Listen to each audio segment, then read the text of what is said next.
السلام عليكم ورحمة الله وبركاته. ازيكم يا حبايبي؟ عاملين ايه؟ يا رب تكونوا بخير وبصحة وبسعادة. النهاردة موضوعنا يا جماعة عن الرضا، وعن ليه كل واحد مش راضي بعيشته، ليه كل واحد باصص في حياة التاني وفي عيشته. يعني بصوا، انا بتكلم كتير جدا في موضوع الرضا ده، لاني والله العظيم لو كل واحد شاف بلاوي الناس في بيوتها ايه هيحمد ربنا على اللي عنده. كان في مرة شيخ في خطبة الجمعة، كل الناس عمال تشتكي: انا يا شيخ مدجون، انا يا شيخ مراتي على وش ولادها ومعيش فلوس، انا يا شيخ الدنيا سودا في وشي، انا يا شيخ ما عنديش شغل، انا هعمل عملية، انا هعمل كذا، انا هعمل كذا. الشيخ كان بيتكلم عن الرضا، فقال لهم: انا هعمل معاكم حاجة كويسة جدا، كل واحد يكتب المشكلة اللي عنده ويحطها في الطبق ده، وهنشوف مين مشاكله اكتر من التاني، ومين حامد ربنا ومين مش حامد ربنا، ومين يقدر يتحمل مشكلة التاني، ومين هيقول الحمد لله على مشاكلي. بالفعل عملوا كده، وكل واحد كتب مشكلته اكتر حاجة مضايقاه وحطها في الطبق اللي مع الشيخ.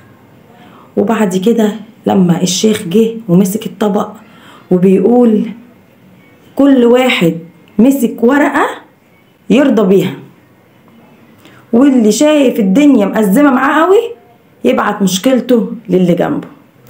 كل واحد مسك ورقة: لا لا لا لا انا ما اقدرش اتحمل ده، لا لا لا لا انا ما اقدرش اتحمل ده، الحمد لله على اللي انا فيه، الحمد لله على اللي عندي، لا لا لا لا دي ايه ده صاحب المشكلة ده الله يكون في عونه. الشيخ قال لهم: ده بالظبط اللي انتوا كنتوا بتتكلموا فيه من شوية، اللي انت مش قادر تتحمل مشكلتك، اللي انت شايف ان انت عندك اكبر مشكلة في العالم، وما مسكت مشكلة غيرك ما قدرتش تتحملها.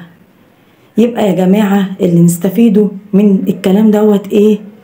ان احنا نقول الحمد لله على قد ما ربنا يعني بيدينا البلوى، على قد ما بيدينا الصبر، واللي هو هيقدر ان احنا نحلها، وهو بيدينا على قد ما نقدر نتحمل. ربنا حنين قوي علينا، وعارف مقدرة واستطاعة كل واحد يقدر يتحمل ايه.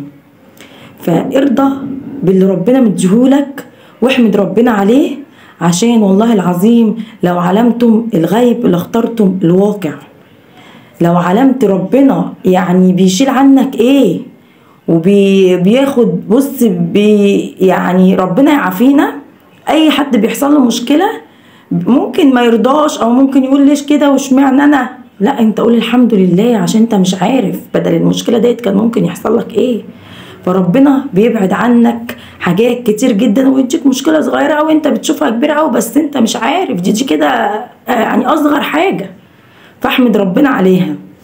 والناس اللي مش راضيه بعيشتها وبتبص لعيشة التاني، وبتبص ده بص عنده عربية، ده بص ده جايب شقة، انت ما تعرفش حاجة، والله العظيم ما تعرف حاجة. ما تعرفش العربية ديت هو جايبها بعد قد ايه. يبقى انت مش عارف هو بيجيبها ازاي، ولا بيجيبها منين، ولا شغال عليها ولا عليها اقساط. ده حتى اللي بيجيب توك توك دلوقتي بيحسدوا عليه، والله العظيم بيبقى بالقسط وطالع عينه، بيفضل يا عيني يروح مشاوير هنا وهنا عشان يكمل القسط ويكفي، حتى اكل وشرب ما بيكفيش. فيا ريت والله العظيم يا جماعه كل واحد يرضى بعيشته ويبص يعني في لقمه عيشه وملهوش دعوه بحد. انا بشوف يا جماعه والله العظيم الناس بتحسب للناس شغلهم، يعني مثلا النهارده عمل ب 200 جنيه ده كده في الشهر هيبقى مش عارفه بكام، وعمل النهارده ب 150 يبقى في الشهر بكذا، في الاسبوع بكذا. لا حول ولا قوه الا بالله. انا عمري ما شفت حد بيحسب لحد رزقه. يعني ربنا سبحانه وتعالى موزع الارزاق ومديك ال 24 قيراط بتوعك. ما تبصش لعيشه حد، حتى يا جماعه اللي ربنا ما رزقهوش مثلا بالانجاب. يعني ما تبصش لحد هو عنده عيل ممكن يكون مريض وشقيان عليه وطالع عينه وفيه، انت ما تقدرش تعمل كده. فربنا مثلا منع عنك حاجة انت ما تقدرش تتحملها. فربنا ما بيعملش اي حاجة وحشة في حد. اي حاجة بتشوفها في ايد حد وبتتمنى لك ما تحسدهوش، عشان زوال النعمة دوت يا جماعة وحش قوي. لما انت بتحسده عليها النعمة دي هتزول من عنده. انت لو عايز تتمناها ولا عايز زيها قول ربنا يبارك له فيها، بسم الله ما شاء الله، يا رب ارزقني وزيده. يعني لما ربنا يزيده مش هينقص من عندك حاجة. لازم يا جماعة يكون دايما الثقافة ديت عندنا، يعني ما نبصش لحد ونرضى بعيشتنا ونرضى باللي عندنا، وما نبصش ده جاب ايه وانا ما جبتش ليه، لا، وما نبصش ده جال وانا ما جاليش، انا راضي انا مش راضي وهو راضي، لا، نرضى يا جماعة باللي قسم لنا بيه ربنا عليه، عشان ربنا يبارك لنا فيه، يبقى رزقنا حلال. لكن طول ما انت بتبص لعيشة التاني عمر ابدا ربنا ما هيبارك لك في عيشتك. صدقوني الرضا ده كنز لا يفنى.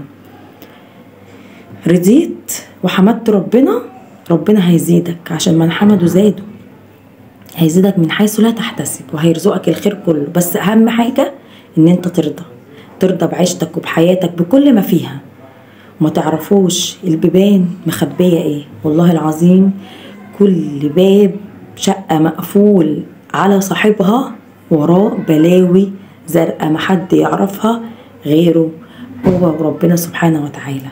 وزي ما ربنا اداله كل البلاوي ديت وكل المشاكل والصعوبات دي، قادر في لحظة كن فيكون يحلها له، عشان هو رضي وهيحلها له.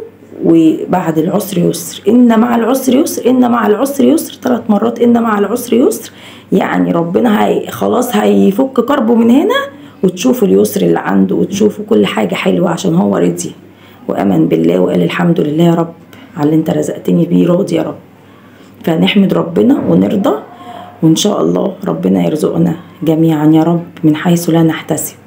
استودعتكم في رعاية الله وأمنه، والسلام عليكم ورحمة الله وبركاته. باي باي.